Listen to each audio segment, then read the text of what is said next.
Welcome to another episode of China Update, where I provide you guys with the most up-to-date political, economic and geostrategic analysis on the world's number 2 economy. My name is Tony. Let's jump in. Okay, happy Saturday everybody. I hope you're all enjoying your weekend. Let's start today's video with more updates on China's housing crisis, which, as we've discussed in previous videos, has entered a new stage in recent weeks.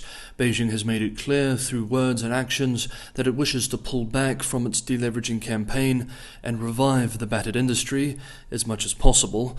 Of course, this is easier said than done, and even if done, the underlying systemic issues which pushed Beijing to launch its deleveraging campaign in the first place still remain. In the next few months or so, we will likely be distracted by what could be a very messy reopening of the country, but we must not forget during this time that the housing crisis remains a serious economic challenge for the country and policymakers. Let's move through our updates for today. On Thursday, the Deputy Director of the China Securities Regulatory Commission announced that China plans to broaden the scope of real estate investment trusts, which raise funds to invest in property assets, yet another measure to support the property sector.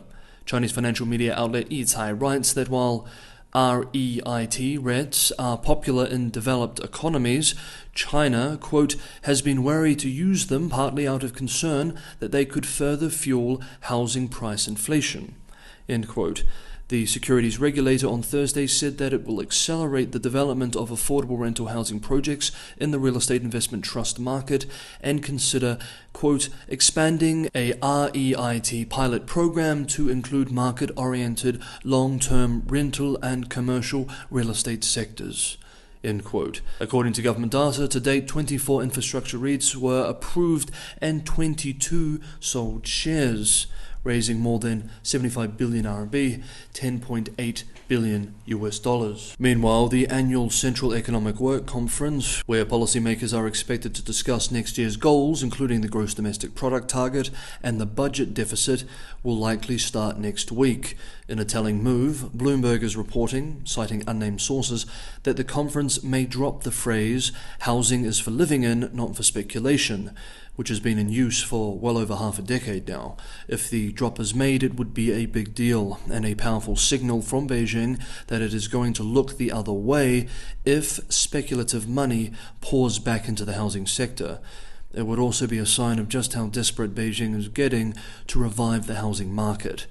We will need to follow the Central Economic Work Conference next week closely.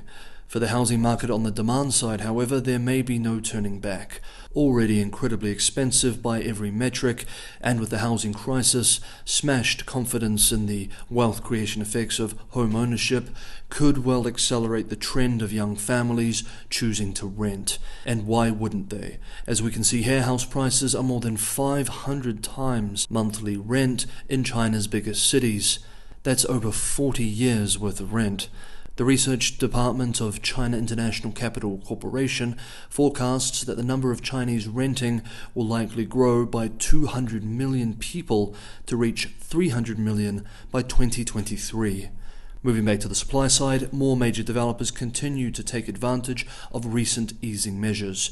On Friday, Sunic China Holdings Limited unveiled a plan for restructuring its $9.1 billion in offshore debt, proposing to convert as much as $4 billion of debt into ordinary shares or equity-linked instruments. The rest will be exchanged into new dollar-denominated public bonds with maturities ranging from 2 to 8 years, with interest payments that will not be made in the first 2 years. Okay, next up, let's look at Xi Jinping's trip this week to Saudi Arabia. The General Secretary met with the King of the country as well as the Crown Prince, with he and the King agreeing to hold head of state meetings every 2 years. China got a nice diplomatic win, with the Crown Prince expressing the usual commitments that Beijing seeks from national leaders, the One China principle, sovereignty, security and territorial integrity, etc., but also support for, quote, efforts to de-radicalize, end quote, referring to Xinjiang, and opposition to, quote, any external forces interfering in China's internal affairs in the name of human rights, end quote. A clear swipe at the United States and other vocal Western countries. According to state media, she expressed, quote, China sees Saudi Arabia as an important force in the multipolar world and attaches great importance to developing the comprehensive strategic partnership with Saudi Arabia, end quote. As we discussed earlier this week, Saudi Arabia was China's largest supplier of oil in November, with Russia in second place. We have observed over the last 18 months a strong pivot towards energy security from Beijing. China is deeply reliant on foreign imports of energy, with its largest supplier being the wider Gulf region. On Wednesday, the Saudi energy minister said that it would stay a, quote, trusted and reliable energy partner for Beijing, end quote, and that the two would boost cooperation in energy supply chains by setting up a regional center in the kingdom for Chinese factories. And of course, there are geopolitical and diplomatic games being played too.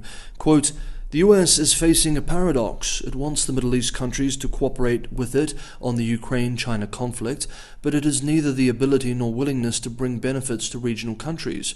Arab countries are fully aware of this.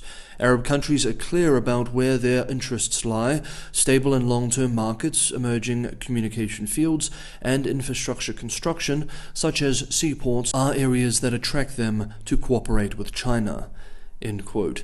One state-run China Daily article yesterday even went so far as to trumpet, quote, in partnership with Saudi Arabia, China can help restore security and peace in the Middle East, end quote. Well, good luck. But there is some serious debate among scholars and analysts surrounding what increasing Chinese presence and engagement in the region means geopolitically, especially in an age when the United States, as a net energy exporter, really doesn't need Middle Eastern oil as much as in the past. Quote, it suits both Riyadh and Beijing to highlight that they have other options to the United States or important partnerships on the world stage that do not include the West. End quote. Many deals have been made on this trip too, with the two sides signing 34 deals for investment in green energy, information technology, cloud services, transport, construction, and other sectors, estimated at $30 billion. And finally, for today's video, I wanted to touch on a story from the US-based Wall Street Journal, which reports that Foxconn founder Terry Gou wrote a letter to the Beijing leadership warning that strict COVID controls would threaten China's central position in global supply chains. The article even suggests that this had a material effect on Beijing's decision to aggressively pivot towards reopening. Now, this is quite a claim, and perhaps some skepticism is warranted, but at the very least, this Wall Street Journal report does provide yet another layer to the question of what ultimately pushed Beijing to pull the ripcord on zero COVID in recent days. The Wall Street Journal article writes, citing unnamed sources, that in a letter to Chinese leadership, Foxconn Technology Group founder Terry Gou warned that strict COVID controls would threaten China's central position in the global supply chain around the world and demanded more transparency into restrictions on the company's workers. We remember that Foxconn Technology Group is a Taiwanese HQ'd company. The letter was sent last month during the height of turmoil at Foxconn's Zhengzhou factory campus, which we followed at the time. The Wall Street Journal writes, quote, Chinese health officials and government advisors seized on Mr. Gou's letter to bolster the case that the government needed to speed up its efforts to ease its tough COVID-19 controls, people familiar with the matter said. End quote. Adding that, quote, the eruption weeks later of nationwide protests gave policy advisors further ammunition to press the case for relaxing measures. End quote. Okay, that is today's episode of China Update. If you enjoyed the episode, don't forget to hit that like button. Anyone who wants to go that extra mile and help keep the channel sustainable, Patreon and Buy Me a Coffee links are in the description below. Wherever you are, I hope you're having a wonderful Saturday. I wish you all a good weekend, and I will see you all back here on Monday.